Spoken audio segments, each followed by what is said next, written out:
Today, I'm going to show you how to add JavaScript to Wix. This is incredibly useful if you want to customize your site with custom code snippets, whether it's for analytics, chat widgets, or any other functionality that requires JavaScript. If you want to get started on Wix, you can click on the link in the description down below. Let's jump right in. First, head over to the Wix website and log into your Wix account.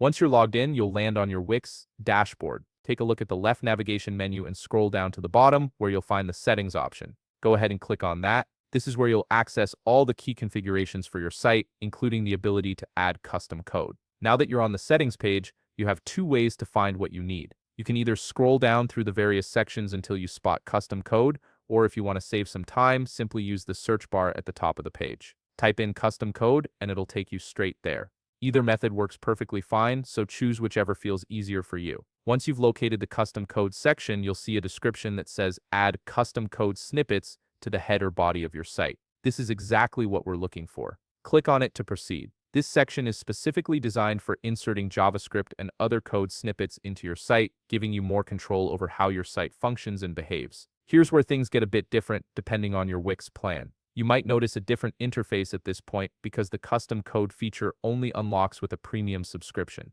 If you don't have a premium plan yet, you'll need to upgrade to access this functionality. Assuming you have premium access, you'll see two distinct sections here, one labeled head and another labeled body. These sections determine where your JavaScript code will be placed on your site. If you want your snippet or JavaScript to load in the header part of your site, which is typically for things that need to load early, like analytics or tracking codes, paste your code into the head section. On the other hand, if your code needs to be placed in the body of your site, perhaps for widgets or scripts that interact with your page content, paste it into the body section instead. Once you've added your code to the appropriate section, click Save to apply the changes, and that's it. You've successfully added JavaScript to your Wix site, giving you the flexibility to enhance your site with custom functionality. If you found this video helpful, please leave a like, subscribe, and see you in the next video.